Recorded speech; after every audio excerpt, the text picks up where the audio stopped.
Fellow vets, this is going to be the year that you finally get the VA rating that you deserve. And no easier way to start than with this video. I'm going to unveil for you the top 10 easiest VA claims to win.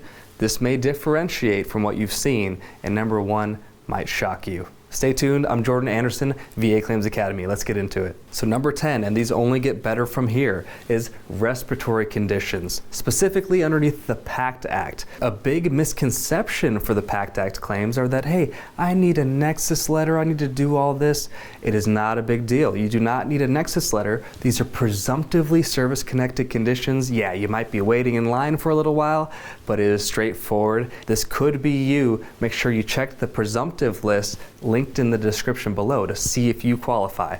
These are things for COPD, things like sinusitis, rhinitis, very common respiratory conditions we're talking about right here, and an easy claim at number 10. Number 9, we have sciatica, aka radiculopathy, aka neuropathy. Specifically right here, I'm talking about bilateral radiculopathy. What is this? This is the numbing and tingling that's probably bothering you as you're sitting down right now, going down both your legs. This is an actual add-on to your existing back pain rating. A lot of people think, again, you need a Nexus letter to get this approved. No, you do not. Simply get a back pain increase.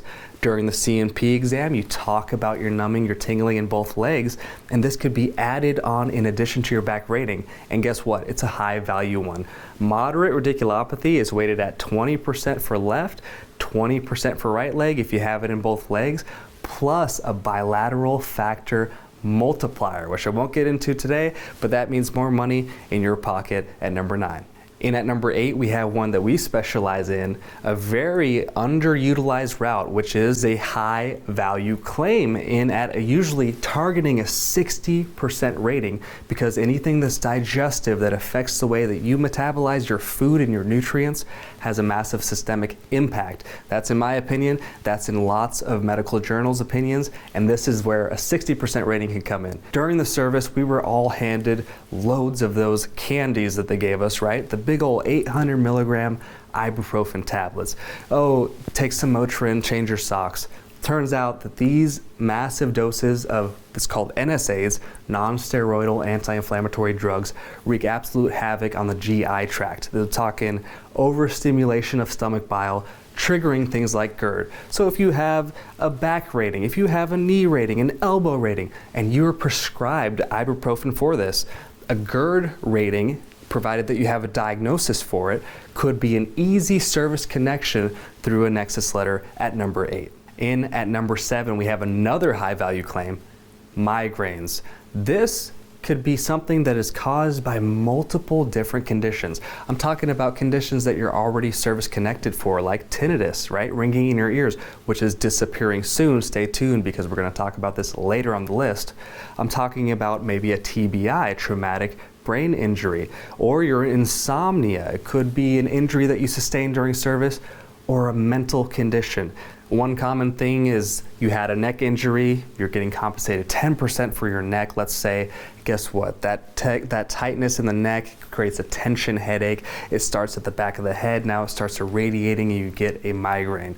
A lot of people have migraines and they don't even realize that they qualify for a 50% additional rating, and they have been letting it go off the table for years now. These are things that can all be primary claims causing your migraines. And number 6, we have scars. Now, what a lot of people don't know about scars is that if your scar is causing you discomfort, if it's causing you pain, you need to present that to the VA rater, you need to present that to the C&P examiner. Why? Because most veterans claim scars and get a 0% rating. Well, you're leaving money on the table because, again, if it's causing you discomfort or pain, if you put that in an ironclad personal statement, what we always teach here at VA Claims Academy, you're speaking directly to the VA rater, and now they are hearing that your scars aren't actually a 0% rating. They are in fact a 10% rating, and you are getting nickel and dimed probably all over your claims file. But this is a way to get a 10% for scars. Hey y'all, the biggest problem I see and deal with on a daily basis is lack of education in the VA ratings process. If this is you, or if you feel like you could do better, click the first link in the description below to get a preview of the best VA education in the industry. I'll see you there. Coming in at number 5, we have bilateral knee pain. Why is this? Because even if you have no records from active duty service, if you've got bilateral knee pain and you've been jumping out of airplanes, for instance, in service, that is a very easy connection. Yeah, the VA rater could still deny you if you have no records. However, a lot of VA raters, especially with an ironclad personal statement talking about, hey, you know what? I had some hard landings, didn't go to the doctor, I was encouraged not to. Can you help me out here? A lot of them will actually grant that even without a Nexus letter. But if you want to boost your chances at getting that, again, starts with the ironclad personal statement. And now if you add a Nexus letter, either from your private physician who says, hey, yeah, he's been complaining about these hard landings for years, got the bilateral knee pain. In my opinion, it's at least a toss-up that this was caused by a military service.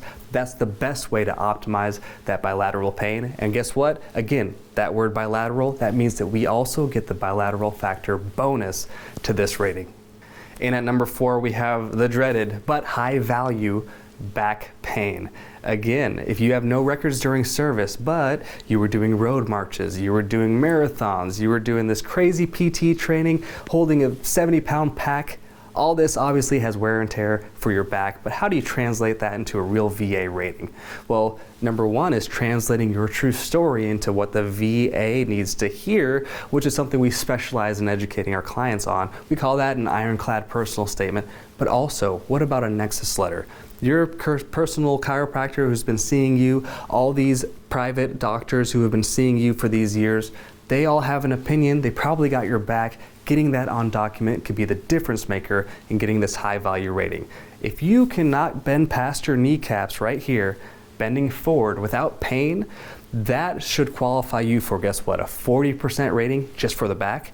If you have numbing and tingling down both legs, that could be a 20% for your left leg and a 20% for the right leg, in addition to the 40% for back and a bilateral multiplier on top of that. Yes, it's that important. Get it checked out today. Here we are, top 3. If you're still here, you're really going to get some value. Number 3, we have cervical strain. So any neck related rating, neck injury. Why? Number 1, if you're having heavy helmets, if you had the helmet gear, a camera, whatnot, this could cause neck pain, and there are plenty of private doctors who would be willing to vouch for you and indicate that on a Nexus letter. But here's the kicker.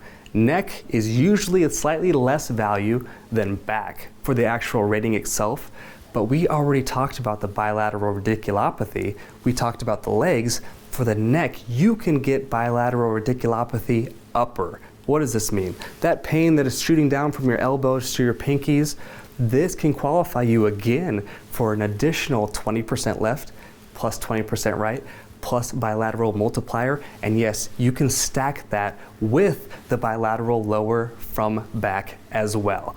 Get your neck pain checked out and see if it's service connected. Number 2, we talk a lot about it here and it's going away soon. We're talking about tinnitus. Tinnitus is the ringing in your ears. Look, being in the military can be loud. If you are on a high noise exposure military job list, I'm talking about infantry, gunners, a whole list. I'm going to link for you in the description below. You need to look at this list and see if you're on it to see if you can presumptively qualify for the ringing in your ears. Why is that? Tinnitus, while it is a 10% rating on its own, which is being taken away very soon as its own rating, by the way, is a wonderful jump-off point for a plethora of high-value service-connected conditions as a result of it. This is something that you want to get grandfathered in by executing an intent to file as soon as possible for, so that you are locked in under the old rules and not when they change the new rules to exclude tinnitus as a VA rating. And we top the charts with the number 1 easiest VA claim to win that is also the highest potential value. I'm talking about, listen carefully, combat-related PTSD. Many veterans go under the radar and think that they're in training events when they were training with live rounds or when they were utilizing instruments of war and had a traumatic event. even though it wasn't in a combat zone, they think that that's not combat related.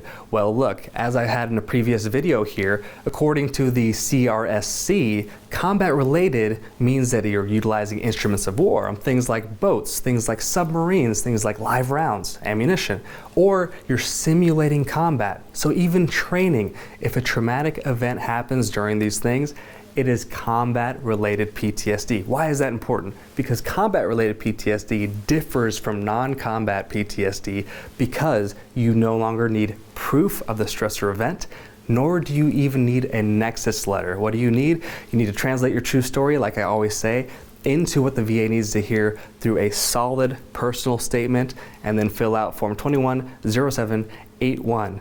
That's going too far deep into it. Link will be in the description below for it.